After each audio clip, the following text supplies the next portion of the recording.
70대까지 건강했던 분들이 80대에 접어들지 못하는 경우가 많다는 사실 알고 계셨나요? 주변을 보면 70대 초반까지는 활기차게 생활하시던 분들이 갑자기 건강이 나빠지는 일이 많습니다. 같은 연배였던 친구들이 하나둘 세상을 떠나고 나도 괜찮을까 걱정되신 적 있으신가요? 그런데 어떤 분들은 80대, 90대까지도 건강을 유지하며 활기차게 생활합니다. 과연 이 차이는 어디에서 오는 걸까요? 병원에 가면 나이 들면 당연히 그런 겁니다라는 말만 들을 뿐 해결책을 주는 경우는 많지 않습니다. 하지만 우리가 미리 대비하고 관리하면 건강하게 80대를 맞이할 수 있습니다. 실제로 많은 연구에서 노화는 단순히 시간이 지나면서 저절로 진행되는 것이 아니라 생활 습관과 건강 관리에 따라 크게 차이가 난다고 합니다. 그렇다면 70대 이후 건강이 급격히 나빠지는 이유는 무엇일까요?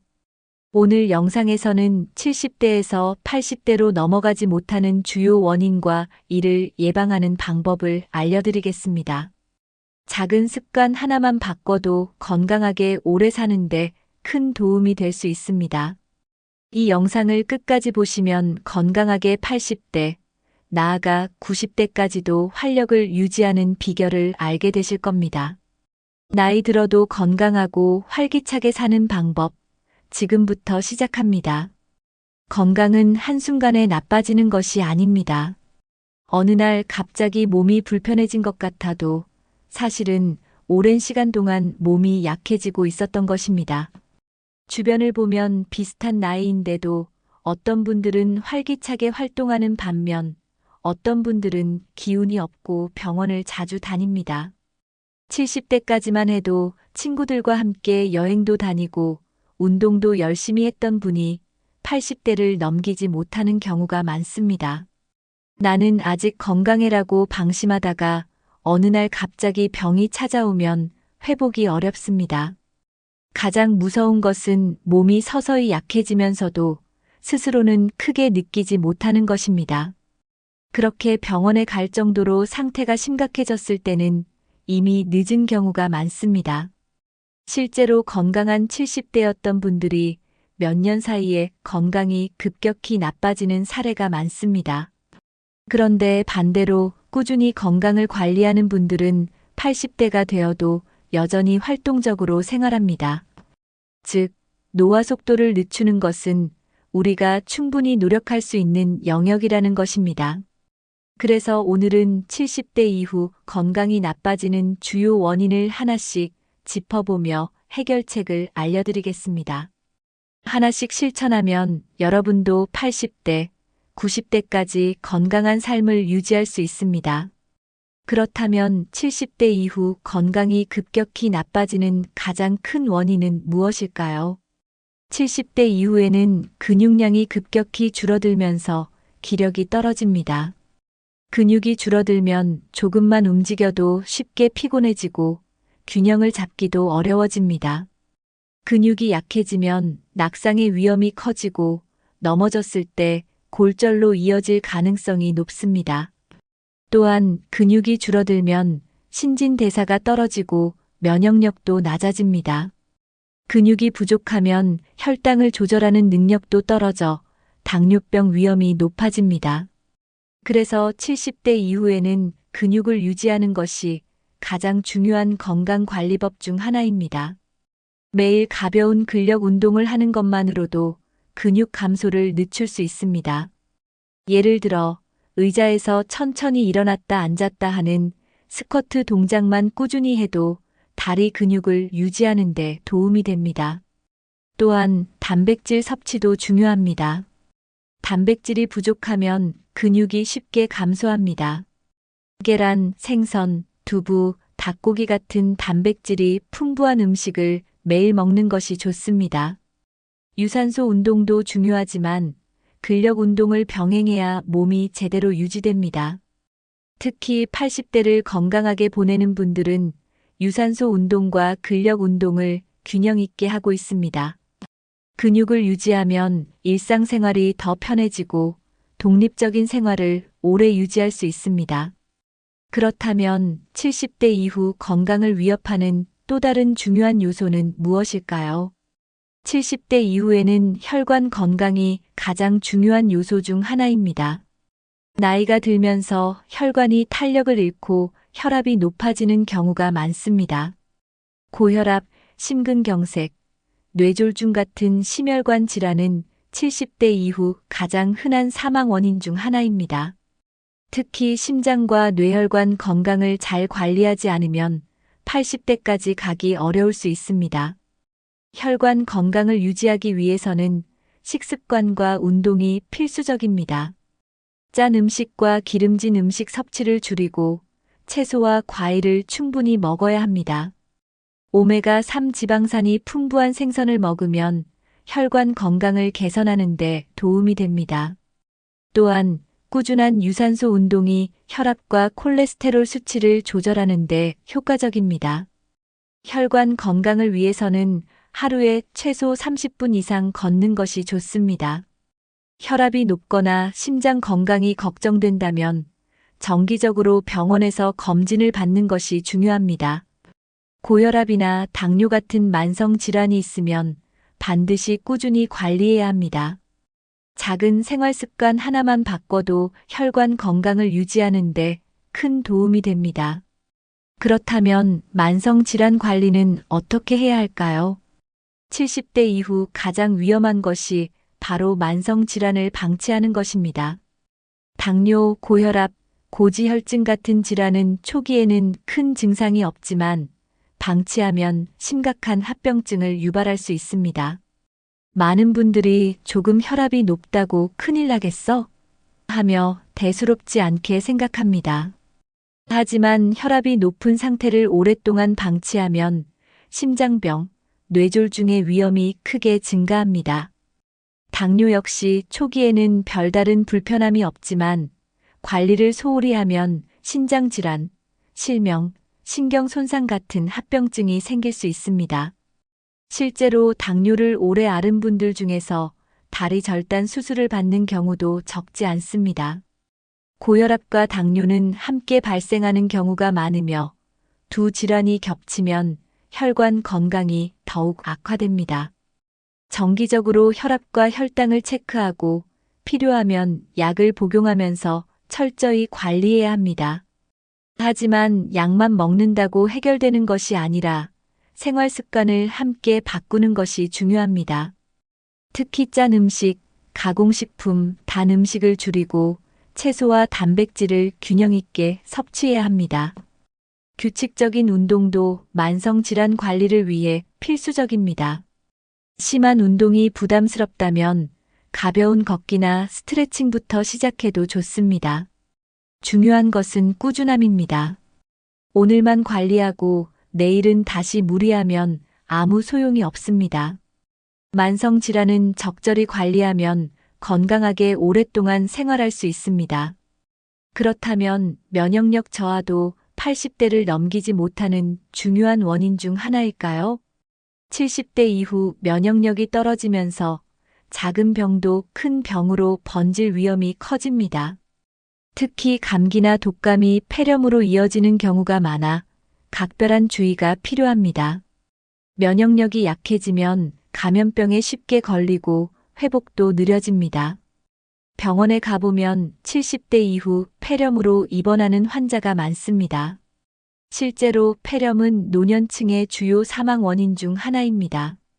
폐렴이 무서운 이유는 초기에는 가벼운 감기처럼 보이다가 급격히 악화되기 때문입니다. 그렇기 때문에 미리 예방하는 것이 가장 중요합니다.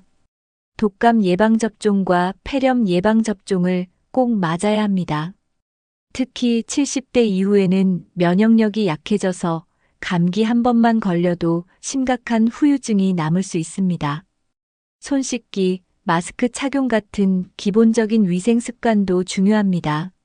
면역력을 높이기 위해서는 균형 잡힌 식사를 하고 충분한 단백질을 섭취해야 합니다. 수면 부족과 스트레스는 면역력을 약화시키는 주범이므로 숙면을 취하는 것이 중요합니다. 규칙적인 운동은 면역력을 유지하는 데 큰 도움이 됩니다. 면역력을 관리하는 것만으로도 80대 건강을 지키는데 큰 차이를 만들 수 있습니다. 그렇다면 면역력을 높이는 또 다른 방법은 무엇일까요? 나이가 들수록 면역력이 떨어지기 때문에 백신 접종이 매우 중요합니다. 젊었을 때는 감기나 독감이 가볍게 지나갈 수 있지만 70대 이후에는 작은 감기도 폐렴으로 발전할 위험이 높아집니다. 특히 폐렴은 노년층의 주요 사망 원인 중 하나로 꼽힙니다. 이를 예방하기 위해 70대가 되면 폐렴구균 예방 접종을 꼭 맞아야 합니다. 독감 백신도 매년 맞아야 하며 대상포진 백신도 고려해보는 것이 좋습니다. 백신 접종만으로도 감염병에 걸릴 확률을 크게 낮출 수 있습니다. 하지만 백신만 맞는다고 해서 면역력이 저절로 강해지는 것은 아닙니다. 면역력을 높이기 위해서는 생활 습관을 철저히 관리해야 합니다. 균형 잡힌 식사, 충분한 수면, 규칙적인 운동은 면역력을 유지하는 데 필수적입니다. 특히 장 건강이 면역력과 직결되기 때문에 좋은 식습관을 유지하는 것이 중요합니다. 프로바이오틱스가 풍부한 발효식품을 섭취하면 장내 유익균을 늘려 면역력을 높일 수 있습니다. 반대로 당분이 많은 가공식품을 자주 먹으면 장내 환경이 나빠져 면역력이 약해집니다. 수분 섭취도 중요합니다. 물을 충분히 마시면 체내 노폐물이 배출되고 신체 기능이 원활하게 유지됩니다. 면역력이 강하면 작은 병도 쉽게 이겨내고 80대 이후에도 건강한 생활을 유지할 수 있습니다. 그렇다면 면역력뿐만 아니라 뇌 건강도 오래 유지하는 것이 중요할까요? 70대가 되면 기억력이 예전 같지 않다는 것을 느끼는 분들이 많습니다. 단순히 깜빡하는 것이 아니라 중요한 정보를 기억하는 능력이 떨어지기 시작합니다.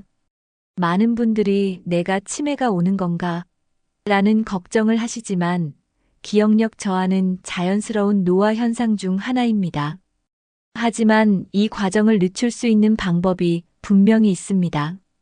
뇌는 신체의 다른 기관과 마찬가지로 자주 사용해야 기능을 유지할 수 있습니다. 새로운 것을 배우거나 사고하는 습관을 들이면 뇌 건강을 오래 유지할 수 있습니다. 독서, 글쓰기, 퍼즐 맞추기 같은 활동은 기억력을 유지하는 데 효과적입니다. 반면에 텔레비전이나 스마트폰을 장시간 사용하는 것은 뇌 건강에 부정적인 영향을 줄 수 있습니다. 지나치게 수동적인 활동을 하면 뇌가 활발하게 작동하지 않기 때문입니다. 규칙적인 운동도 뇌 건강에 긍정적인 영향을 미칩니다. 운동을 하면 뇌로 가는 혈류가 증가하고 신경세포가 활성화됩니다. 실제 연구에 따르면 꾸준한 운동을 하는 사람들이 그렇지 않은 사람들보다 치매 발병률이 낮습니다. 기억력 저하는 자연스러운 현상이지만 관리하기 나름입니다. 뇌를 계속 사용하고 건강한 생활 습관을 유지하면 치매를 예방할 수 있습니다. 그렇다면 사회적 교류도 뇌 건강에 영향을 미칠까요? 사람과의 대화는 단순한 즐거움을 넘어 뇌 건강을 유지하는 중요한 요소입니다. 연구에 따르면 사회적 교류가 활발한 사람들은 그렇지 않은 사람들보다 치매 발병률이 낮습니다. 가족, 친구, 이웃과 자주 어울리면 뇌가 지속적으로 자극을 받아 기능을 유지할 수 있습니다. 반면에 혼자 있는 시간이 많아지고 대화할 기회가 줄어들면 뇌의 활동이 감소하면서 기억력이 떨어집니다. 특히 퇴직 후 인간관계가 줄어들면서 외로움을 느끼는 경우가 많습니다. 외로움이 지속되면 우울증으로 이어지고 우울증은 치매 위험을 높이는 주요 요인 중 하나입니다. 따라서 나이가 들수록 사람들과 적극적으로 어울리는 것이 중요합니다. 동호회 활동, 종교 모임, 지역 봉사활동 같은 사회적 활동을 하면 자연스럽게 사람들과 교류할 수 있습니다. 요즘은 온라인을 활용해 소통하는 방법도 많아졌기 때문에 이를 활용하는 것도 좋은 방법입니다. 대화할 기회가 많아질수록 뇌가 더 많이 활동하고 기억력도 유지될 가능성이 높아집니다. 사람들과 교류하는 것은 단순히 즐거운 일이 아니라 노년기 건강을 유지하는 필수 요소입니다. 특히 혼자 사는 경우라면 더 적극적으로 사회적 활동을 찾아야 합니다. 매일 한 번이라도 전화 통화를 하거나 가족과 영상 통화를 하는 것도 도움이 됩니다. 꾸준히 사람들과 만나고 대화하는 것만으로도 뇌 건강을 유지하는 데 큰 도움이 됩니다. 그렇다면 뇌 건강을 위해 매일 실천해야 할 중요한 습관은 무엇일까요? 뇌를 건강하게 유지하기 위해서는 매일 꾸준히 실천해야 하는 습관이 있습니다. 첫 번째는 새로운 것을 배우는 것입니다. 새로운 언어나 악기를 배우거나 새로운 취미를 시작하는 것은 뇌를 자극하는 데 매우 효과적입니다. 두 번째는 글쓰기입니다. 매일 짧게라도 일기를 쓰거나 감사한 일을 적어보면 기억력 향상에 도움이 됩니다. 세 번째는 퍼즐이나 보드게임 같은 두뇌 활동을 하는 것입니다. 네 번째는 규칙적인 운동입니다. 걷기, 스트레칭, 요가 같은 가벼운 운동도 뇌 건강에 큰 도움이 됩니다. 다섯 번째는 충분한 수면을 취하는 것입니다. 숙면을 하면 뇌가 회복되고 기억력이 향상됩니다. 여섯 번째는 건강한 식습관을 유지하는 것입니다. 특히 오메가3 지방산이 풍부한 생선이나 견과류를 섭취하면 뇌 기능에 좋습니다. 일곱 번째는 명상과 호흡 운동입니다. 스트레스를 관리하면 뇌 기능이 더 오래 유지됩니다. 여덟 번째는 하루 한 번이라도 가족이나 친구와 연락하는 것입니다. 아홉 번째는 음악을 듣거나 노래를 부르는 것입니다. 음악은 감정을 안정시키고 뇌를 활성화하는 효과가 있습니다. 열 번째는 호기심을 유지하는 것입니다. 새로운 정보를 찾아보고 배우려는 자세가 중요합니다. 작은 습관 하나만 바꿔도 뇌 건강을 유지하는 데 큰 도움이 됩니다. 매일 꾸준히 실천하면 70대 이후에도 80대, 90대까지 건강한 정신을 유지할 수 있습니다. 그렇다면 신체 건강을 위협하는 또 다른 요소는 무엇일까요? 70대 이후에는 뼈가 약해지면서 작은 충격에도 쉽게 골절될 위험이 커집니다. 특히 골다공증이 있는 경우 가벼운 미끄러짐만으로도 골절이 발생할 수 있습니다. 골절 중에서도 가장 위험한 것이 바로 엉덩이뼈 고관절 골절입니다.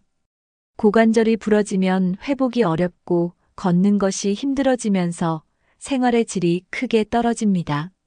실제로 고관절 골절 후 1년 이내에 사망하는 비율이 20% 이상이라는 연구 결과도 있습니다. 뼈 건강을 유지하기 위해서는 칼슘과 비타민 D 섭취가 필수적입니다. 우유, 치즈, 멸치, 두부 같은 식품을 통해 칼슘을 보충하는 것이 좋습니다. 비타민 D는 햇빛을 충분히 쬐거나 연어, 달걀, 표고버섯 같은 식품을 통해 섭취할 수 있습니다. 햇볕을 자주 쬐면 체내에서 자연스럽게 비타민 D가 생성되어 뼈 건강에 도움이 됩니다. 하지만 영양 섭취만으로 충분하지 않기 때문에 운동을 병행해야 합니다. 걷기나 가벼운 근력 운동을 하면 뼈에 자극을 주어 골밀도를 유지하는 데 효과적입니다. 무리한 운동보다는 체중을 실어서 뼈를 튼튼하게 하는 운동이 좋습니다. 중요한 것은 젊을 때부터 뼈 건강을 관리하는 것이지만 70대 이후라도 늦지 않았습니다. 지금부터라도 뼈를 보호하는 생활 습관을 갖는 것이 80대를 건강하게 넘기는 방법입니다. 그렇다면 낙상을 예방하기 위해 실생활에서 어떤 조치를 해야 할까요? 노년기에 가장 위험한 사고 중 하나가 바로 낙상입니다. 젊었을 때는 넘어져도 가볍게 일어날 수 있지만 나이가 들면 작은 낙상도 큰 부상으로 이어질 수 있습니다. 낙상으로 인해 골절이 발생하면 회복이 어렵고 오랜 침상 생활로 인해 건강이 더욱 악화됩니다. 특히 고관절 골절은 회복 기간이 길고 수술 후에도 정상적인 생활로 돌아가기 어려운 경우가 많습니다. 낙상을 예방하기 위해서는 집안 환경을 정리하는 것이 중요합니다. 미끄러운 바닥에는 미끄럼 방지 매트를 깔고 욕실에는 안전 손잡이를 설치하는 것이 좋습니다. 침대에서 일어날 때는 천천히 움직이고 어지러움이 있는지 확인한 후 걸어야 합니다. 어두운 곳에서 움직일 때는 반드시 불을 켜고 야간 조명을 활용하는 것도 도움이 됩니다. 계단을 오르내릴 때는 반드시 손잡이를 잡고 천천히 이동해야 합니다. 평소에 균형 감각을 키우는 운동을 하면 낙상을 예방하는 데 효과적입니다. 다리를 들어 올리는 균형 잡기 운동이나 의자에 앉았다 일어나는 운동이 도움이 됩니다. 근력 운동을 병행하면 낙상 후에도 더 빨리 회복할 수 있습니다. 신발을 선택할 때는 굽이 낮고 미끄럼 방지 기능이 있는 신발을 신는 것이 좋습니다. 낙상을 예방하는 작은 습관 하나만으로도 건강한 노년을 유지할 수 있습니다. 그렇다면 근력을 키우고 균형 감각을 높이는 운동은 어떤 것들이 있을까요? 근력과 균형 감각이 좋은 사람들은 낙상 위험이 낮고 넘어져도 쉽게 회복할 수 있습니다. 근력 운동을 하면 뼈와 관절을 지탱하는 힘이 길러져 부상을 예방하는 데 효과적입니다. 가장 간단한 근력 운동으로는 의자에서 천천히 앉았다 일어나는 스쿼트가 있습니다. 이 운동을 하루에 10번씩만 해도 다리 근력이 유지되는데 큰 도움이 됩니다. 벽을 짚고 까치발을 들었다 내리는 운동도 발목과 종아리 근육을 강화하는 데 좋습니다. 균형 감각을 키우기 위해 한 발로 서서 중심을 잡는 연습을 하는 것도 효과적입니다. 처음에는 벽을 짚고 연습하다가 점차 손을 떼고 균형을 잡는 연습을 하면 좋습니다. 요가나 태극권 같은 운동도 균형 감각을 유지하는데 큰 도움이 됩니다. 스트레칭을 꾸준히 하면 몸이 유연해지고 낙상의 위험도 줄어듭니다. 규칙적인 운동은 혈액순환을 촉진하고 뇌에도 긍정적인 영향을 줍니다. 중요한 것은 하루에 10분이라도 꾸준히 운동하는 습관을 기르는 것입니다. 너무 무리하지 않고 자신의 몸 상태에 맞게 천천히 진행하는 것이 좋습니다. 작은 노력만으로도 몸의 밸런스를 유지하고 건강한 노년을 보낼 수 있습니다. 그렇다면 낙상뿐만 아니라 정서적인 부분에서도 건강을 지키는 것이 중요할까요? 노년기에 외로움을 극복하지 못하면 건강이 더 빨리 나빠질 수도 있습니다. 70대 이후 건강을 위협하는 요소 중 하나가 바로 외로움입니다. 나이가 들수록 가족, 친구들과의 만남이 줄어들면서 혼자 있는 시간이 많아집니다.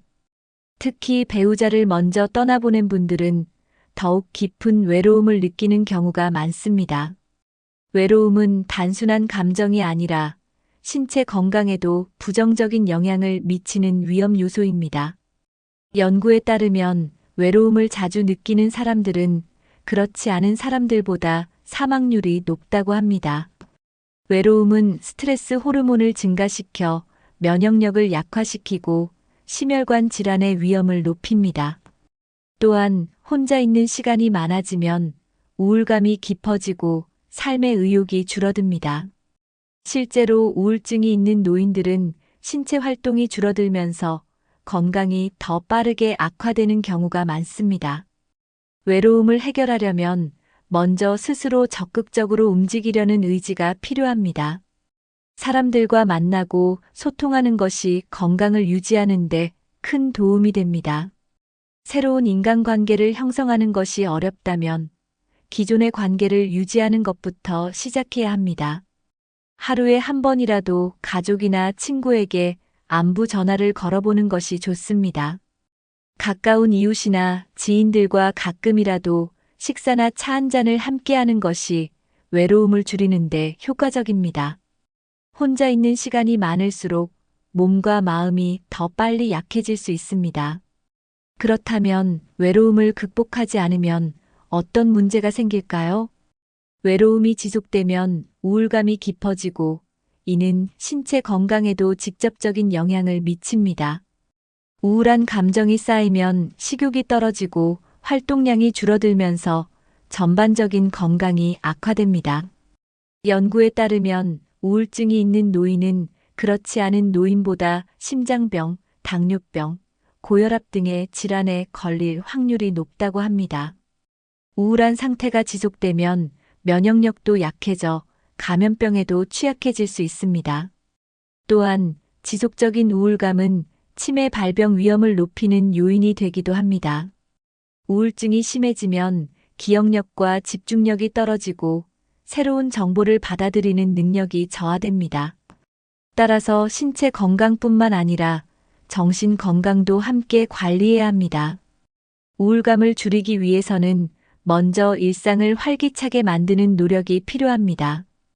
규칙적인 운동은 기분을 좋게 하는 호르몬을 분비시켜 우울감을 완화하는 데 도움이 됩니다.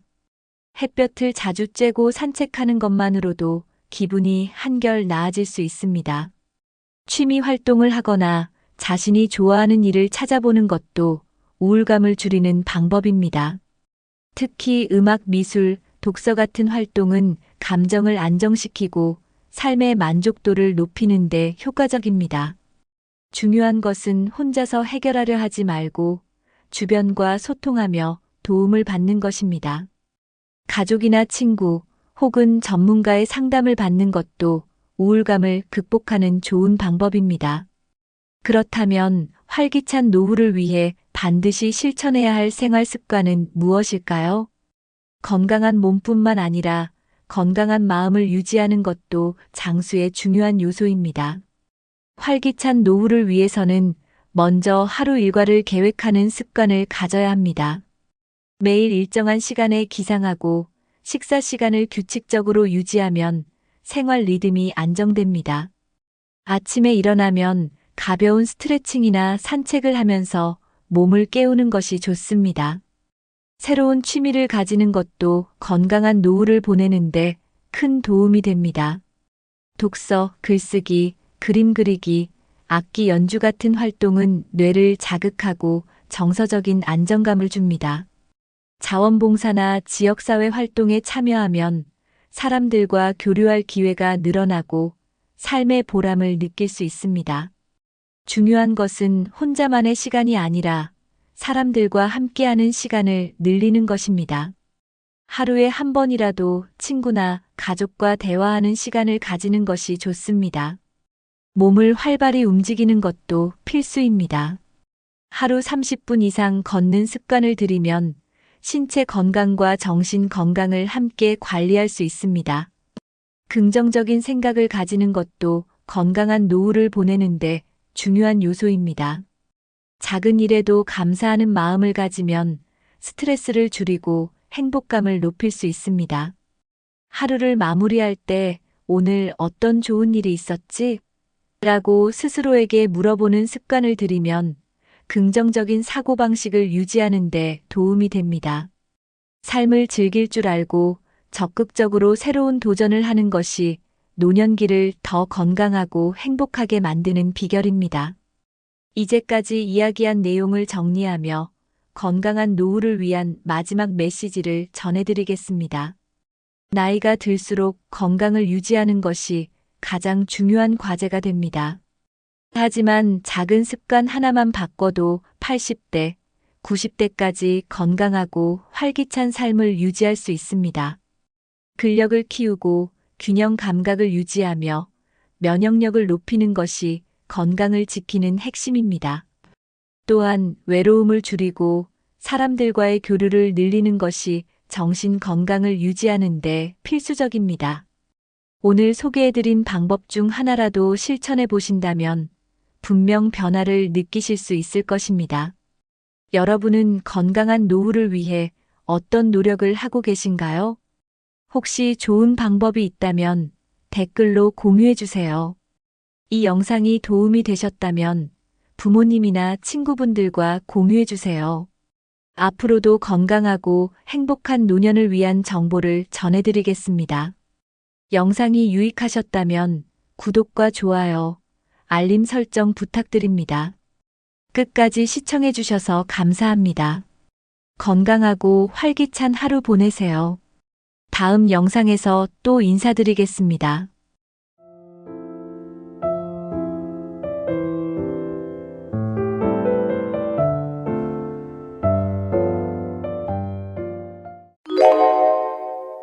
설날은 가족들이 모여 따뜻한 정을 나누는 소중한 시간입니다. 하지만 이 행복한 명절에 고부간의 갈등으로 마음이 무거운 분들도 많으실 겁니다. 사실 고부 갈등은 단순히 며느리와 시어머니만의 문제가 아닙니다. 이는 세대 간의 차이와 기대치, 그리고 명절 준비와 역할에 대한 부담에서 비롯되는 경우가 많습니다. 하지만 작은 배려와 노력으로 이러한 갈등을 충분히 예방할 수 있습니다. 오늘은 설날에 고부 갈등을 피하고 가족 간의 화목한 분위기를 유지할 수 있는 현실적인 방법들을 알려드리겠습니다. 며느리와 시어머니 모두가 만족하고 행복한 설날을 만드는 방법, 지금부터 함께 알아보시죠. 1. 서로의 입장 이해하기 공감과 배려가 첫걸음. 며느리의 입장 명절 준비와 가사 노동의 부담.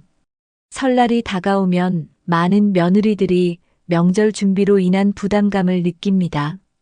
음식 준비부터 청소, 손님 맞이까지 며느리에게 주어지는 역할이 과도하게 많을 때가 많죠. 특히 직장을 다니는 며느리라면 설날을 앞두고 일과 가사 노동을 병행하는 것이 큰 스트레스로 다가올 수 있습니다. 이런 상황에서 시어머니가 며느리의 고충을 이해하지 못하고 우리 때는 더 힘들었다는 식으로 말하면 갈등이 생길 가능성이 높아집니다. 며느리의 입장에서 가장 필요한 것은 공감과 배려입니다. 힘들지 않니? 라는 말 한마디가 큰 위로가 될 수 있습니다.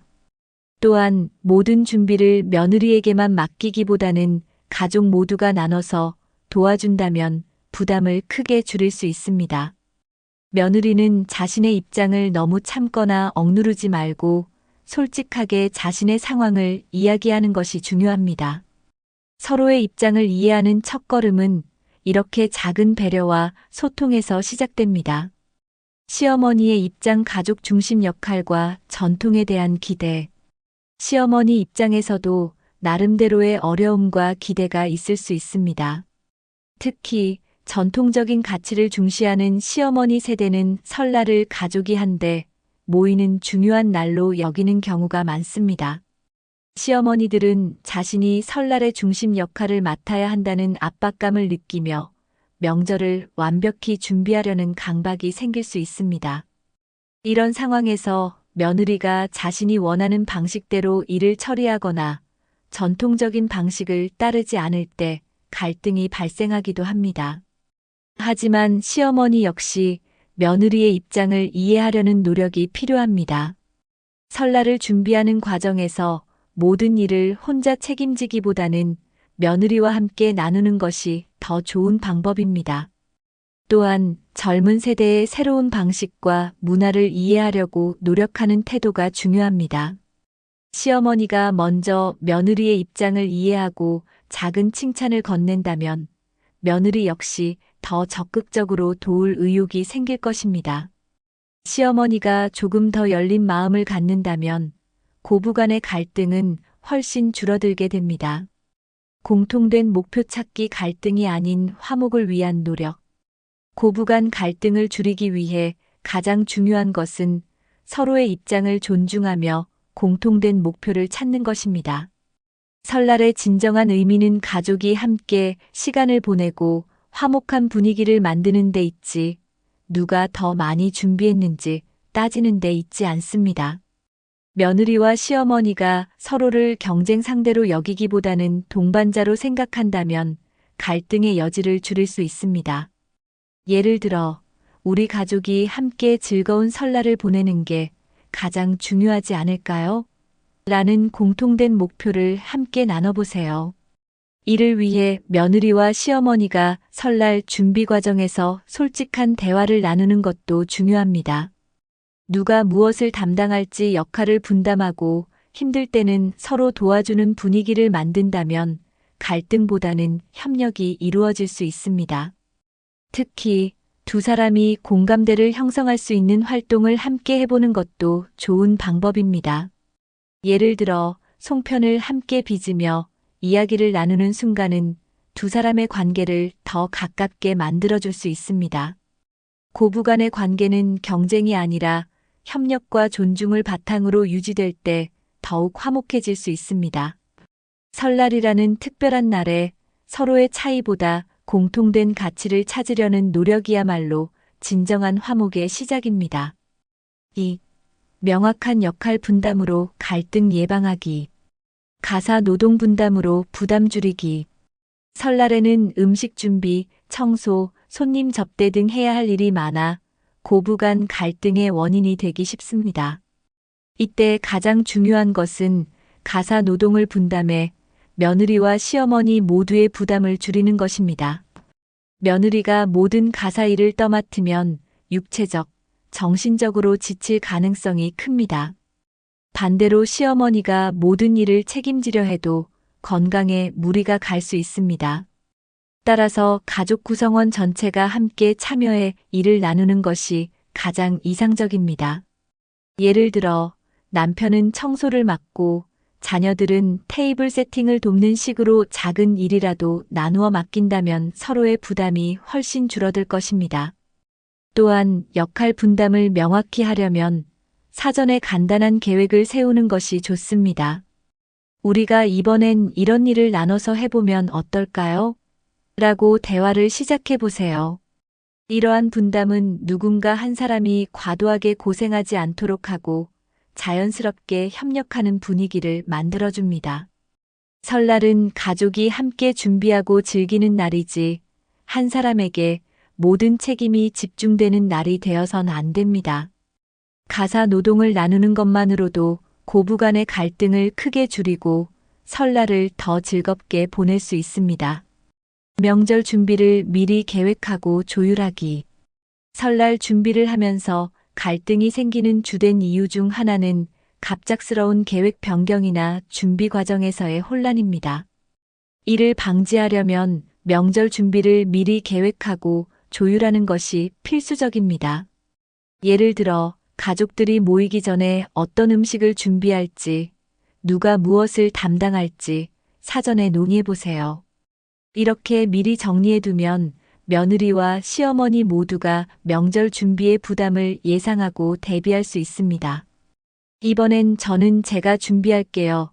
어머니는 국을 맡아주세요처럼 역할을 명확히 나누면 불필요한 오해가 줄어듭니다. 또한 계획이 너무 빡빡하지 않도록 유연성을 가지는 것도 중요합니다.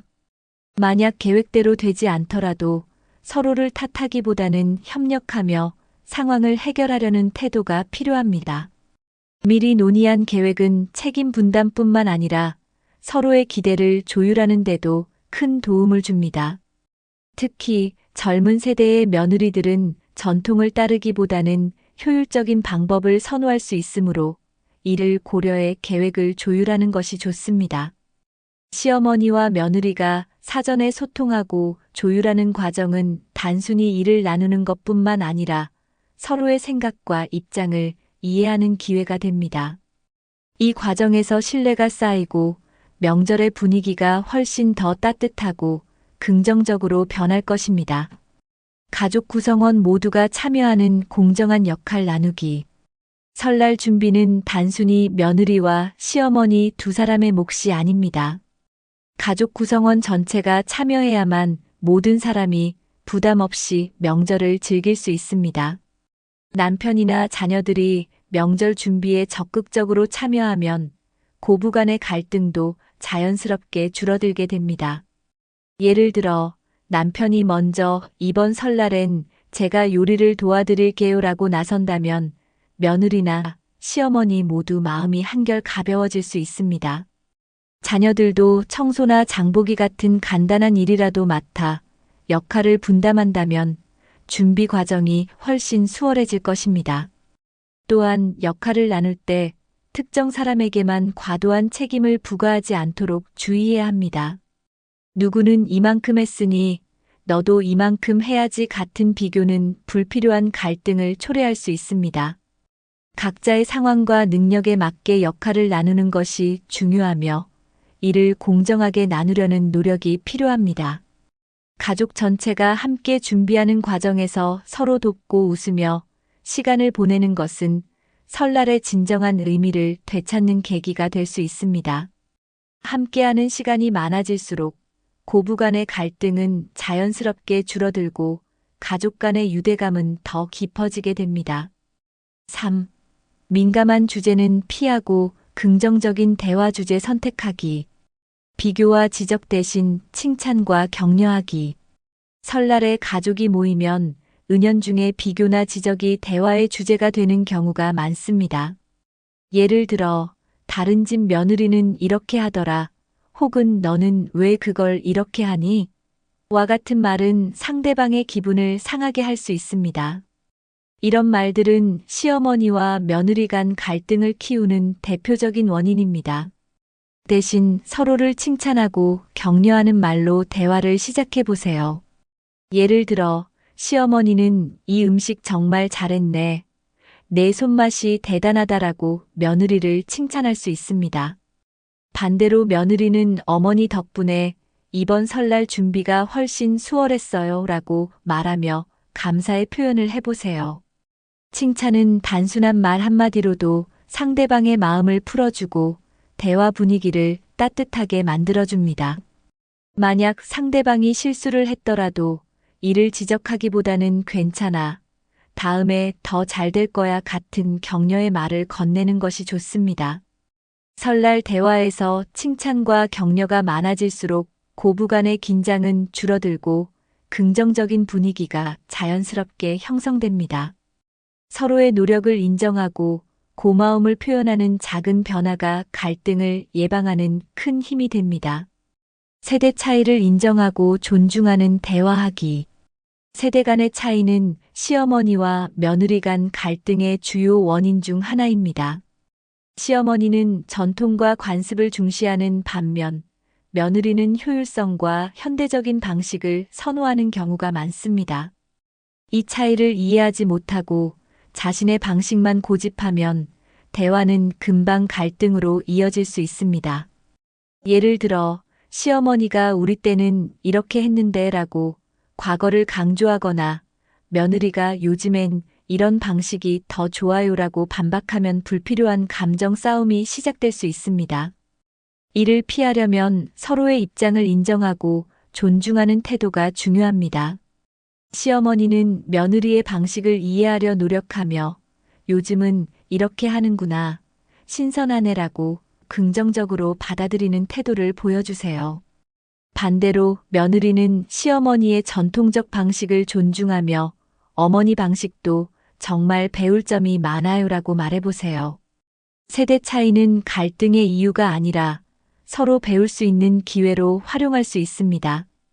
존중과 이해가 바탕이 된다면 세대 차이는 새로운 대화를 만들어내는 계기가 될 수 있습니다. 설날에는 서로의 차이를 탓하기보다는 각자의 가치를 인정하며 따뜻한 대화를 나누는데 집중해 보세요. 웃음과 추억을 나누는 가벼운 이야기로 분위기 살리기. 설날은 고부 간의 긴장을 푸는데 웃음과 추억이 강력한 도구가 될 수 있습니다. 가벼운 이야기나 과거에 재미있었던 추억을 꺼내어 모두가 웃을 수 있는 대화를 나눠보세요.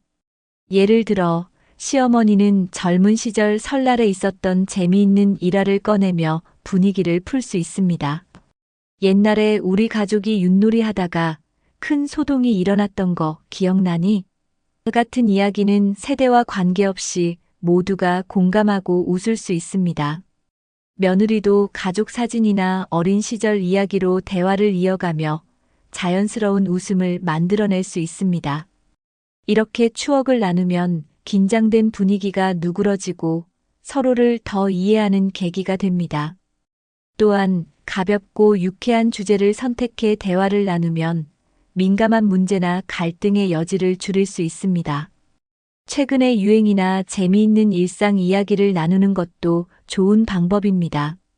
웃음이 가득한 대화는 설날의 분위기를 밝게 만들고 고부간의 관계를 자연스럽게 가깝게 만들어줍니다.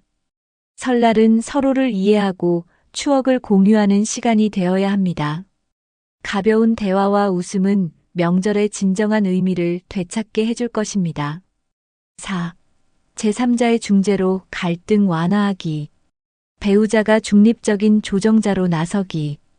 고부간 갈등이 생길 때 이를 해결하기 위해 가장 중요한 역할을 할 수 있는 사람은 바로 배우자입니다. 남편은 시어머니와 며느리의 입장을 모두 이해할 수 있는 위치에 있기 때문에 중재자로 나서야 합니다. 예를 들어 시어머니가 며느리의 행동에 불만을 느낀다면 남편이 어머니, 아내도 최선을 다하고 있어요. 조금만 이해해 주세요라고 말하며 상황을 완화시킬 수 있습니다. 반대로 며느리가 시어머니의 행동에 스트레스를 받는다면 어머니께서 이런 이유로 말씀하신 것 같아. 조금만 긍정적으로 봐주면 좋을 것 같아라고 며느리를 설득할 수 있습니다. 배우자는 양쪽 모두를 감정적으로 흥분시키지 않고 조정자로서 갈등을 해결해야 합니다. 이때 중요한 것은 중립적인 태도를 유지하는 것입니다. 어느 한쪽 편만 드는 것은 오히려 갈등을 악화시킬 수 있습니다. 배우자가 중립적인 조정자로 나서면 고부간 갈등이 더 이상 확대되지 않고 오히려 서로를 이해하는 기회가 될 수 있습니다. 배우자의 역할은 고부 갈등을 해결하는 데 있어서 가장 중요한 요소 중 하나입니다. 설날이 모두에게 행복한 날이 될 수 있도록 배우자가 책임감을 가지고 중재 역할을 수행해야 합니다. 갈등이 심화되기 전 중립적인 가족의 도움받기. 고부간의 갈등이 발생했을 때 두 사람만으로 문제를 해결하려 하면 상황이 더 복잡해질 수 있습니다. 이럴 때는 중립적인 가족 구성원의 도움을 받는 것도 좋은 방법입니다. 예를 들어 가족 중 상대적으로 감정적으로 얽히지 않은 형제, 자매 혹은 친척이 중재 역할을 할 수 있습니다. 중립적인 가족 구성원은 감정적으로 치우치지 않고 객관적인 시각에서 문제를 조율할 수 있는 위치에 있습니다. 어머니, 며느리도 많이 노력하고 있으니까 조금만 이해해 주시면 어떨까요? 라든지 며느리도 어머님의 전통 방식을 배워보고 싶어 하니 조금 시간을 가져보세요 같은 중재의 말을 전할 수 있습니다. 이런 도움은 갈등이 더 심화되기 전에 서로의 입장을 이해하고 대화를 이어나가는데 큰 도움이 됩니다. 특히 갈등이 깊어지기 전에 제3자가 적절히 개입하면 감정적으로 격해지는 것을 예방할 수 있습니다. 가족 구성원이 공감 어린 말로 양쪽을 달래주고 분위기를 부드럽게 만들어준다면 오히려 고부간의 관계가 나아질 수도 있습니다. 설날이라는 특별한 날에는 한 사람의 도움으로도 분위기가 화목하게 바뀔 수 있다는 점을 기억하세요. 대화를 통해 오해를 풀고 갈등의 원인을 해결하기. 갈등의 많은 부분은 사실 오해에서 비롯됩니다. 고부간의 갈등이 심화되기 전에 대화를 통해 오해를 풀고 문제의 근본적인 원인을 해결하려는 노력이 필요합니다. 예를 들어 시어머니가 며느리에게 섭섭함을 느꼈다면 왜 그랬니? 라며 다그치는 대신 내가 이렇게 행동한 이유를 알고 싶어라는 식으로 대화를 시작해 보세요. 며느리 역시 불편했던 점을 차분하게 설명하며 그때 제가 이런 이유로 그렇게 했던 것 같아요. 혹시 기분이 상하셨다면 죄송합니다라고 말하면 오해를 풀 수 있습니다. 대화의 핵심은 서로를 비난하기보다 문제를 해결하려는 태도를 유지하는 것입니다. 설날 같은 특별한 자리에서는 직접적인 대화가 어렵다면 배우자나 제3자를 통해 자신의 생각을 전달하는 방법도 있습니다. 오해가 쌓인 상태로 명절을 보내면 관계가 더 악화되기 쉽기 때문에 명확하고 솔직한 대화를 통해 서로의 입장을 이해하는 것이 필수적입니다. 대화는 단순히 갈등을 해결하는 도구가 아니라 고부 간 신뢰를 회복하고 관계를 강화하는 중요한 수단입니다. 설날이 화목한 시간으로 기억되기 위해서는 대화를 통해 서로의 마음을 여는 노력이 반드시 필요합니다. 5. 개인적인 시간을 존중하며 적절한 거리 유지하기. 며느리와 시어머니 모두에게 휴식 시간 보장하기. 설날처럼 바쁜 명절일수록 며느리와 시어머니 모두가 휴식할 시간을 갖는 것이 중요합니다. 명절 준비로 인해 몸과 마음이 지쳐버리면 사소한 일에도 갈등이 생길 가능성이 커집니다. 며느리가 하루 종일 음식을 만들고 설거지하며 쉴 틈 없이 움직이는 상황은 피해야 합니다. 시어머니 역시 손님 맞이와 전통을 지키려는 압박 속에서 과도한 책임감을 느낄 수 있습니다. 이럴 때는 가족 구성원 전체가 협력하여 준비를 나누고 서로를 배려하며 쉬는 시간을 정하는 것이 좋습니다. 예를 들어, 어머니, 이 일은 제가 맡을 테니 조금 쉬세요라고 며느리가 먼저 제안하거나 시어머니가 잠깐 쉬고 와서 나머지는 같이 하자라고 며느리에게 말하는 것도 좋은 방법입니다. 단 몇 분의 휴식이라도 갈등의 원인을 차단하고 더 긍정적인 에너지를 만들 수 있습니다. 또한 휴식 시간 동안 가벼운 대화를 나누거나 차를 마시는 등 서로를 이해하는 시간을 갖는 것도 효과적입니다. 명절 준비 과정에서 너무 완벽하려는 부담을 내려놓고 가족 모두가 서로를 배려하며 쉬어갈 수 있는 설날을 만들어 보세요. 적당한 거리 유지로 과도한 간섭 방지하기. 고부 갈등의 또 다른 원인은 과도한 간섭에서 비롯됩니다. 시어머니가 며느리의 행동 하나하나를 지적하거나 반대로 며느리가 시어머니의 전통 방식을 지나치게 바꾸려 할 때 갈등이 발생합니다. 이런 상황을 예방하려면 서로 적당한 거리를 유지하며 간섭을 줄이는 것이 중요합니다. 예를 들어 시어머니는 며느리가 자신만의 방식대로 명절 음식을 준비하거나 청소를 하는 것을 존중해 주는 것이 필요합니다. 그렇게 하면 되겠니? 라는 말보다는 내 방식도 참 신선하네처럼 긍정적으로 접근해 보세요. 며느리 역시 시어머니가 전통을 고수하려는 태도를 이해하고 어머니가 가르쳐 주신 방식 한번 해볼게요라고 말하며 조율하는 자세를 취하는 것이 좋습니다.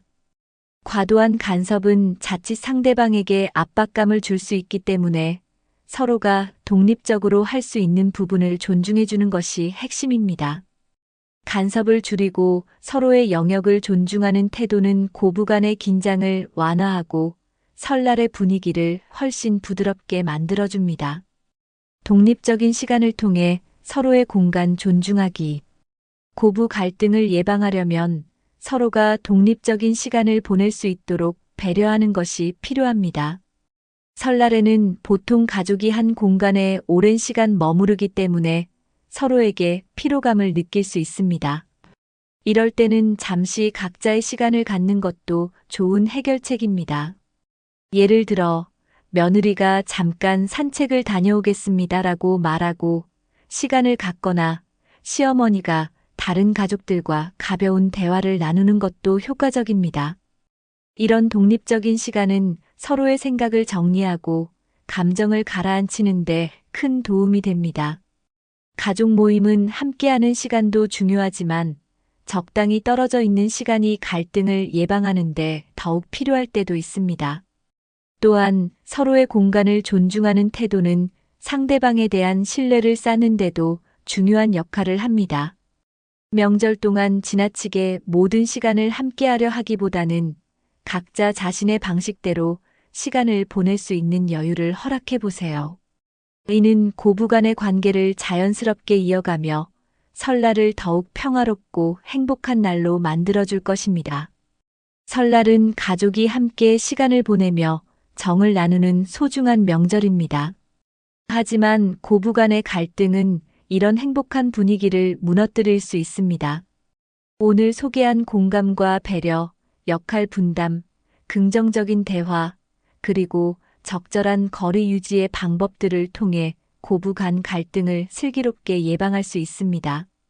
설날을 모두가 행복하게 보낼 수 있도록 서로를 존중하고 따뜻한 대화를 나누는 시간을 만들어 보세요. 이 영상이 도움이 되셨다면 구독과 좋아요를 눌러주시고 설날의 고부 갈등을 피하기 위한 여러분만의 팁을 댓글로 공유해 주세요. 함께 더 화목하고 즐거운 명절을 만들어가요.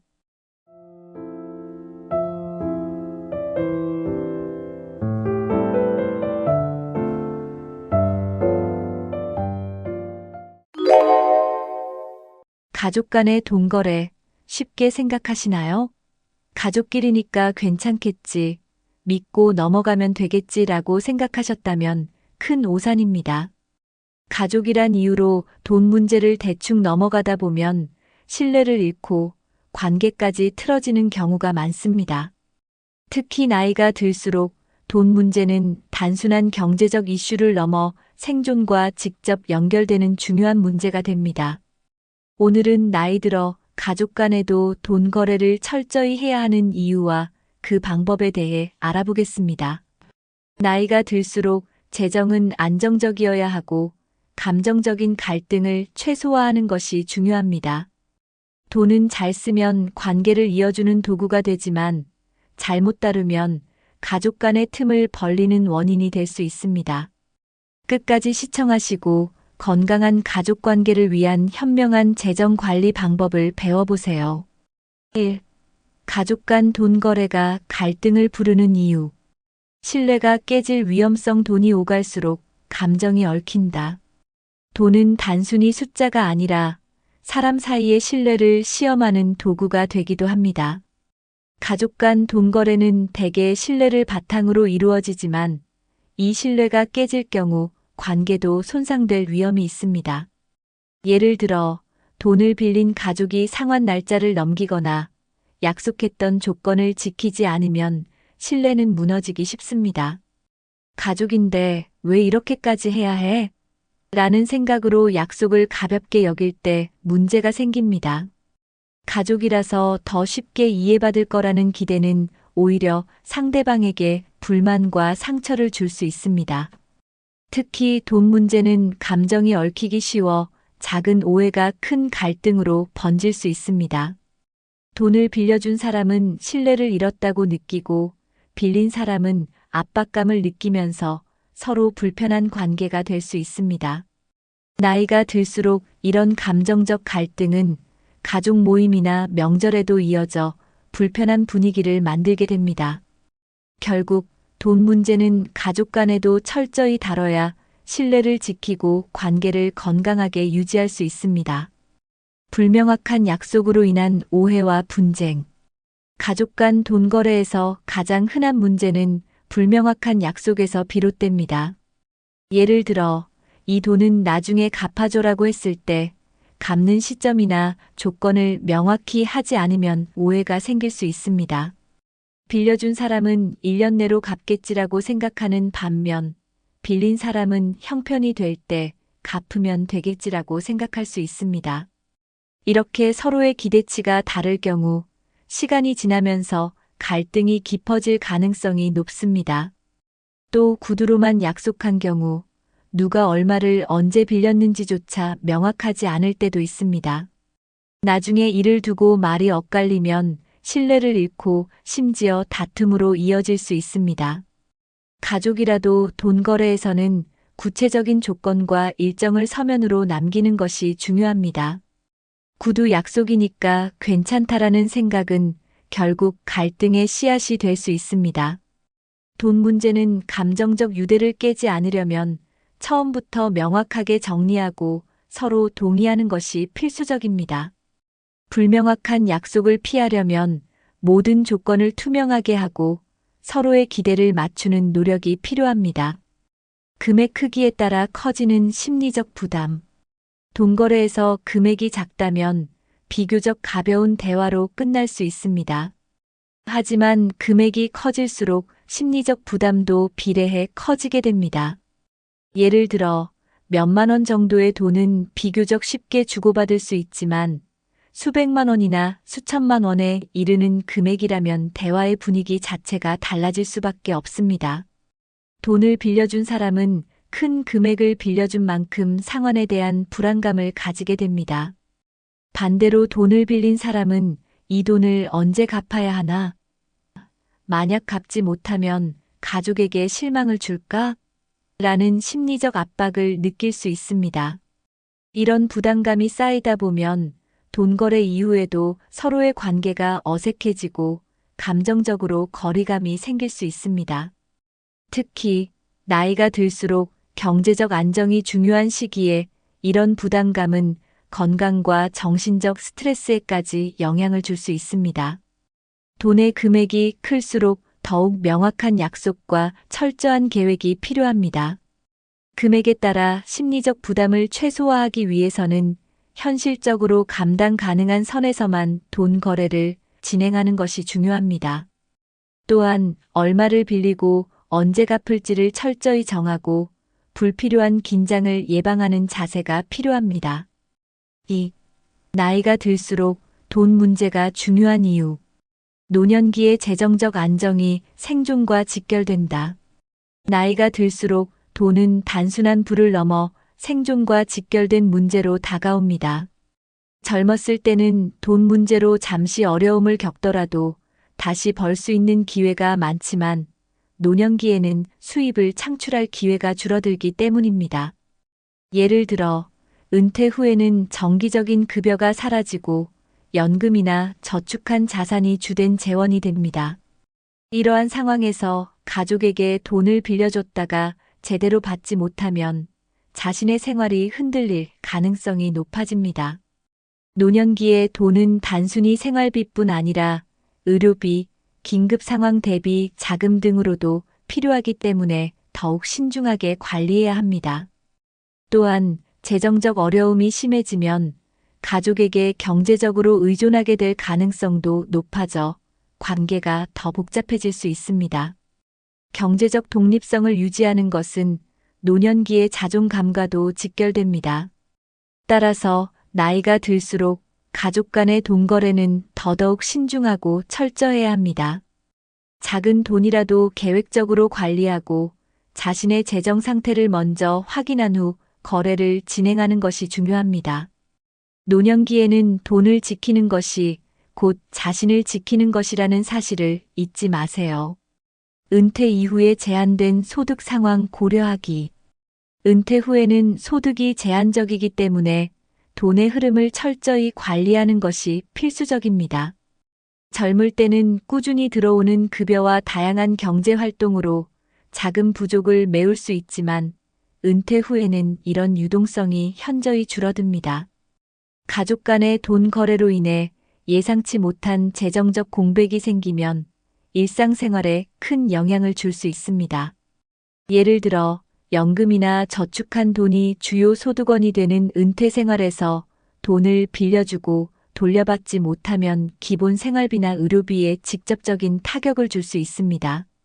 은퇴 후에는 경제적 안정이 곧 삶의 안정성을 의미하므로 돈 거래는 철저히 계획하고 진행해야 합니다. 가족이니까 괜찮겠지라는 생각은 오히려 은퇴 이후 불안한 재정을 초래할 수 있습니다. 또한 제한된 소득으로 인해 돈 거래가 가족 간의 불필요한 갈등으로 번질 가능성도 있습니다. 은퇴 이후에는 내 재정이 충분히 안정적인가를 먼저 점검하고 감당 가능한 범위 내에서만 금전적인 도움을 제공하는 것이 중요합니다. 제한된 소득 상황에서는 돈을 철저히 관리해 가족과 자신의 삶 모두에 안정감을 더할 수 있도록 해야 합니다. 경제적 의존을 방지하고 독립성을 지키기. 노년기에는 재정적으로 독립성을 유지하는 것이 매우 중요합니다. 가족 간의 돈 거래가 반복되면 의도치 않게 상대방이 경제적으로 의존하게 될 가능성이 커집니다. 예를 들어 자녀나 친척이 어차피 부모님이 항상 도와줄 거야라는 생각을 가지게 되면 스스로 경제적 책임을 다하려는 의지가 약해질 수 있습니다. 이는 가족 구성원 간의 관계를 건강하지 못한 방향으로 이끌며 갈등의 씨앗이 될 수 있습니다. 돈을 빌려준 입장에서는 계속해서 도움을 요청받는 상황이 부담스럽고, 돈을 빌린 입장에서는 갚지 못했을 때 죄책감과 스트레스를 느끼게 됩니다.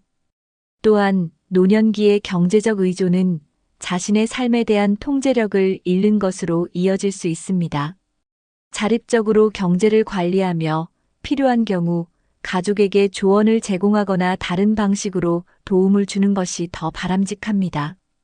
경제적 의존을 방지하려면 돈거래보다는 가족 구성원들에게 재정 계획을 세우는 방법을 알려주거나 조언을 통해 자립을 돕는 것이 좋습니다. 자신의 독립성과 존엄성을 지키기 위해서는 가족 간 돈 문제를 명확히 하고 상호 의존이 아닌 건강한 협력 관계를 만들어야 합니다. 3.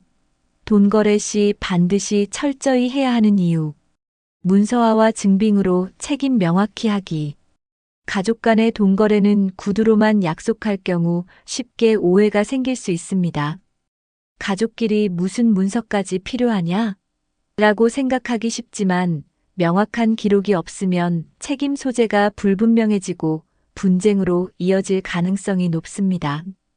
돈을 빌려준 사람이 그때 분명히 갚겠다고 했잖아 라고 주장해도 빌린 사람이 그런 약속을 한 적 없다고 반박하면 서로의 신뢰가 깨질 수 있습니다. 따라서 돈 거래를 할 때는 반드시 금액, 상환 기한, 이자 여부 등을 포함한 조건을 문서로 남겨야 합니다. 간단한 차용증만 작성해도 문제가 발생했을 때 참고할 수 있는 증빙 자료가 됩니다. 차용증은 서로 간의 기대치를 명확히 하고 불필요한 오해를 방지하는 역할을 합니다. 또한 이러한 과정을 통해 돈 거래에 대한 책임감이 더해지므로 상대방도 약속을 더 신중히 지키려는 태도를 가지게 됩니다. 문서화는 가족 간 돈 거래를 투명하고 공정하게 만들고 갈등을 예방하는 가장 확실한 방법입니다. 아무리 가까운 가족이라도 돈 문제는 감정이 아니라 객관적인 증빙을 통해 관리해야 신뢰를 지킬 수 있습니다. 가족 간에도 상환 조건을 명확히 정하기. 돈 거래를 할 때 상환 조건을 명확히 정하지 않으면 갈등이 생길 가능성이 큽니다. 형편이 될 때 갚아 또는 천천히 갚아도 괜찮아 같은 모호한 말은 빌려준 사람과 빌린 사람 사이의 기대를 다르게 만들 수 있습니다. 빌려준 사람은 빠르게 갚을 것이라 기대할 수 있지만 빌린 사람은 느긋하게 생각해 상환이 지연될 수 있습니다.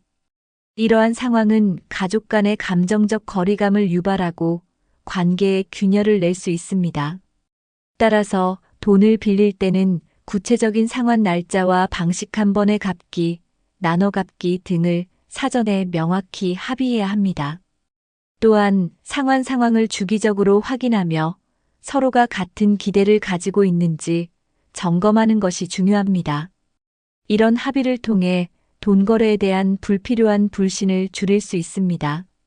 예를 들어 매달 얼마씩 갚기로 하자처럼 구체적인 계획을 세우고 이를 지키는 것이 바람직합니다. 가족 간이라도 상환 조건을 명확히 정하면 돈 거래는 단순한 경제 활동으로 끝나고 관계는 더 건강하게 유지될 수 있습니다. 대출과 증여를 구분해 분명히 하기. 가족 간 돈 거래에서 자주 발생하는 문제가 대출과 증여의 경계가 불분명해지는 경우입니다. 예를 들어 부모님이 자녀에게 돈을 빌려줬는데 자녀는 이를 도움으로 받아들이고 갚지 않아도 된다고 생각하는 상황이 발생할 수 있습니다. 반대로 부모님은 이 돈을 빌려준 것으로 간주하고 상환을 기대할 수 있습니다. 이런 경우 양측의 기대가 어긋나며 갈등으로 이어질 가능성이 큽니다. 따라서 돈을 주거나 빌려줄 때는 이 돈은 빌려주는 것이다 또는 이건 그냥 도와주는 것이다라고 명확히 해야 합니다. 대출이라면 상환 조건과 기간을 구체적으로 설정해야 하고, 증여라면 이 돈은 갚지 않아도 되는 금액이라고 분명히 밝혀야 합니다. 만약 큰 금액의 증여라면 세금 문제도 발생할 수 있으므로 이에 대한 법적 검토를 하는 것이 필요합니다. 예를 들어 자녀에게 큰 금액을 증여할 경우 증여세가 발생할 수 있기 때문에 이를 고려해 처리해야 합니다. 대출과 증여를 구분하지 않으면 가족 간 신뢰가 무너질 뿐만 아니라 법적 문제로 이어질 수도 있습니다. 가족 간에도 돈의 성격을 분명히 정의하는 것이 서로의 관계를 지키고 오해를 예방하는 가장 기본적인 단계입니다. 4. 가족 간 돈 문제를 지혜롭게 해결하는 방법. 도움을 주더라도 감당 가능한 수준에서 제공하기. 가족 간 돈 거래에서 가장 중요한 원칙 중 하나는 자신의 상황에 맞게 감당할 수 있는 수준에서 도움을 주는 것입니다. 아무리 가까운 가족이라도 자신이 감당할 수 없는 금액을 빌려주는 것은 결국 자신에게도 큰 부담이 됩니다. 예를 들어 노후 자금을 충분히 마련하지 못한 상태에서 큰 돈을 빌려주게 되면 자신의 안정적인 생활이 흔들릴 수 있습니다. 도움을 줄 때는 항상 내가 이 금액을 빌려줬을 때 나의 재정 상태에 큰 타격이 없을까? 라는 질문을 먼저 던져보세요. 감당할 수 있는 금액의 기준을 정해두면 돈 거래가 관계에 미치는 부정적인 영향을 최소화할 수 있습니다. 또한 상대방에게 도움을 주더라도 전액을 빌려주기보다는 일부만 지원하며 나머지는 스스로 해결하도록 유도하는 것이 더 건강한 방법입니다. 이는 상대방에게 책임감을 심어주는 동시에 스스로 문제를 해결할 수 있는 자립심을 키워주는데 도움을 줍니다. 도움을 주는 것은 중요하지만 그 과정에서 자신의 재정적 안정과 심리적 평화를 잃지 않는 것이 더욱 중요합니다. 대화를 통해 명확한 기대치와 조건 설정하기. 가족 간 돈 거래에서 갈등을 예방하려면 무엇보다 대화를 통해 서로의 기대치와 조건을 명확히 정하는 것이 중요합니다. 대화 없이 돈을 빌려주거나 빌리면 상대방이 어떤 조건을 기대하고 있는지 알지 못한 채 오해가 생길 가능성이 높아집니다. 예를 들어 부모님이 자녀에게 필요하면 돈을 빌려줄게라고 말했지만 구체적인 상환 날짜나 금액을 논의하지 않으면 자녀는 그 돈을 무기한으로 사용해도 된다고 생각할 수 있습니다. 이를 방지하려면 대화를 통해 언제까지 갚을 것인지, 얼마씩 상환할 것인지를 명확히 정리해야 합니다. 조건 설정은 상대방을 불신해서가 아니라 서로 간의 기대를 맞추기 위한 과정이라는 점을 설명하세요. 이 과정에서 문서화와 서면, 합의를 추가하면 더욱 철저한 준비가 될 수 있습니다. 또한 대화 중에는 상대방이 경제적 상황을 솔직히 털어놓을 수 있도록 신뢰를 주는 것이 중요합니다. 내가 도움을 줄 수 있는 범위를 확인하고 우리가 서로 부담스럽지 않게 진행하자라는 태도로 대화를 이끌어 보세요. 명확한 조건은 불필요한 감정적 갈등을 방지하고 돈 문제를 단순한 거래로 끝낼 수 있도록 도와줍니다. 조건을 설정하고 이를 서로 존중하는 태도는 가족 간의 신뢰를 지키는 데도 큰 역할을 합니다. 중립적인 제3자의 조언을 받는 것도 고려하기. 때로는 가족 간 돈 거래에서 감정적으로 얽히는 것을 방지하기 위해 제3자의 도움을 받는 것이 현명한 선택일 수 있습니다. 가족끼리만 돈 문제를 논의하면 감정적으로 치우치거나 객관성을 잃을 가능성이 있습니다. 예를 들어 부모님이 자녀에게 돈을 빌려줄 때 변호사나 재정 전문가의 조언을 받아 차용증을 작성하거나 상환 계획을 정리하면 더 투명하고 공정한 거래가 될 수 있습니다. 이는 가족 간 신뢰를 해치지 않으면서도 돈 거래를 철저히 관리할 수 있는 방법입니다. 중립적인 제3자는 가족 간의 대화에서 중재 역할을 하며 논의가 감정적으로 흐르는 것을 방지해 줍니다. 예를 들어, 이 조건은 양측 모두에게 공평한가? 라는 관점에서 조언을 받을 수 있습니다. 이런 조언은 돈 거래를 공식적으로 처리하면서도 가족 관계를 지킬 수 있는 안전장치가 됩니다. 제3자의 도움은 돈 문제를 해결하는 과정에서 객관성과 신뢰성을 더하며 나중에 발생할 수 있는 갈등의 가능성을 줄이는데 크게 기여합니다. 돈 거래가 복잡하거나 금액이 클수록 전문가의 도움을 받는 것은 필수적입니다. 이를 통해 돈 문제를 감정이 아닌 논리적으로 처리하며 가족 간의 관계를 건강하게 유지할 수 있습니다. 5. 돈 거래 대신 관계를 지키는 현명한 선택. 금전 대신 조언이나 실질적 도움 제공하기. 가족이 재정적으로 어려운 상황에 놓였을 때 꼭 돈을 빌려주는 것이 해결책이 되지는 않습니다.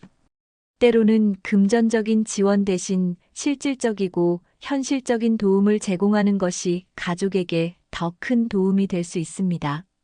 예를 들어, 자녀가 재정적 어려움을 겪고 있다면 그들이 스스로 문제를 해결할 수 있도록 재정 계획을 세우는 방법을 알려주는 것이 좋습니다. 이 돈을 빌려줄게보다는 어떻게 하면 더 나은 재정 관리를 할 수 있을지 함께 고민해보자라고 접근하는 것이 건강한 방식입니다. 혹은 일자리를 찾는 데 도움을 주거나 경제적인 지출을 줄이는 현실적인 방법을 함께 찾아보는 것도 효과적입니다. 이처럼 조언과 지원은 단순히 재정적인 구멍을 메우는 것이 아니라 근본적인 문제 해결에 초점을 맞출 수 있습니다. 금전 대신 실질적 도움을 주는 방식은 가족 간의 유대감을 더 깊게 만들어주며 빌려준 돈 때문에 관계가 어색해지는 것을 방지합니다. 또한 돈을 주지 않더라도 진심으로 도우려는 태도는 가족에게 감동을 주고 신뢰를 더 견고히 할 수 있습니다. 중요한 것은 돈이 아닌 문제 해결과 정서적 지지를 통해 가족 간의 관계를 지키는 것입니다. 가족 간의 유대를 유지하는 데 초점을 맞추기. 돈 거래로 인해 가족 간의 관계가 소원해지는 것은 누구도 바라지 않는 일입니다. 그렇기 때문에 돈 문제를 해결하기 위해 노력하기보다는 가족 간의 유대를 유지하는 데 초점을 맞춰야 합니다. 돈을 빌려주지 않더라도 따뜻한 대화와 정서적 지지로 가족의 어려움을 함께 이겨낼 수 있다는 메시지를 전달하는 것이 중요합니다. 예를 들어, 내가 이런 어려운 상황에 처해 있어서 걱정이 많이 돼. 우리가 함께 해결책을 찾을 수 있을 거야 라는 말은 상대방에게 힘을 줄 수 있습니다. 때로는 단순히 들어주는 것만으로도 큰 도움이 될 수 있습니다. 가족은 금전적인 문제가 아닌 정서적 안정과 지지를 통해 더 강하게 연결될 수 있습니다. 돈 문제가 가족 간의 신뢰를 무너뜨리지 않도록 물질적 지원보다는 감정적 지원에 집중하세요. 나이 들수록 관계의 소중함은 돈으로 환산할 수 없다는 것을 깨닫게 됩니다. 설령 금전적 도움을 줄 수 없다 하더라도 함께 해결하려는 마음을 보여준다면 가족 간의 유대감은 더욱 깊어질 것입니다. 돈 문제가 아닌 정서적 지지로 관계를 강화하기. 가족 간의 관계를 돈 문제에서 벗어나 정서적 지지로 강화하는 것은 매우 중요한 접근 방식입니다. 돈 거래는 불필요한 갈등과 오해를 초래할 가능성이 있지만 정서적 지지는 가족 간의 신뢰와 사랑을 더 단단히 만들 수 있습니다. 예를 들어 가족 구성원이 어려움을 겪고 있다면 돈을 빌려주는 대신 그들의 이야기를 진심으로 들어주고 공감하는 태도를 보여보세요. 그동안 정말 많이 힘들었겠구나.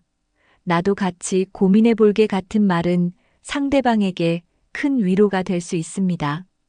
또한 현실적인 해결책을 제안하거나 도움을 줄 수 있는 네트워크를 소개하는 등 비금전적인 방식으로 문제를 해결하는 방법도 있습니다.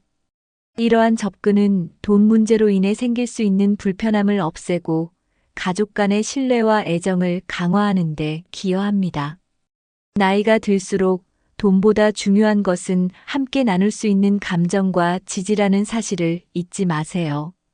가족이 서로를 위해 존재한다는 느낌을 주는 것이 돈보다 더 큰 가치를 가지며 관계를 평화롭고 건강하게 유지할 수 있는 열쇠가 됩니다. 돈 문제는 가족 간에도 가장 예민하고 갈등을 초래하기 쉬운 주제 중 하나입니다. 나이가 들수록 돈은 더 소중하고 관계를 더 신중히 다룰 필요가 있습니다. 오늘 말씀드린 철저한 돈거래 원칙과 현명한 대안 방법을 통해 돈 때문에 가족 간의 관계가 흔들리지 않도록 하세요. 가족은 돈 이상의 가치를 가진 존재이며 돈 문제를 슬기롭게 해결하며 소중한 관계를 지키는 것이 가장 중요합니다. 이 영상이 유익하셨다면 구독과 좋아요를 눌러주시고 여러분의 경험이나 의견을 댓글로 공유해 주세요. 함께 가족과의 건강한 관계를 만들어 봅시다.